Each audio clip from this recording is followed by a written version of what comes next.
تعالوا بقى نعمل حاجة حلوة وفي ثواني أو في دقايق هنعملها معاكم، حاجة كده جميلة وسهلة وبسيطة. هنبدأ ننزل ب3 معالق زبدة أو سمنة أو زيت على النار، وهنبدأ معانا كوباية من الدقيق هننزل بيها ونقلب، نقلب، نقلب لحد ما ياخد لون الدقيق كده معانا ويبقى إيه، محمص شوية. هنبدأ ننزل بلتر من اللبن. طبعًا الوصفة دي لو عندِك لبن في البيت دي أي حاجة هتعمليها. سكر، فانيليا. هننزل بنُص كوباية حسب الرغبة طبعًا، حابة إن أنتِ تحطي كوباية إلا ربع ماشي، حابة تحطي نُص كوباية ماشي.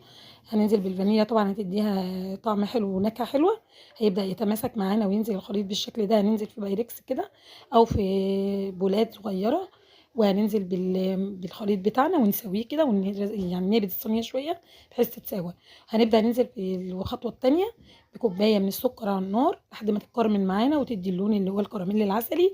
مش هنستنى لمّا يحمر خالص ولا يبقى بني، إحنا عايزينه عسلي عشان يبقى معانا مش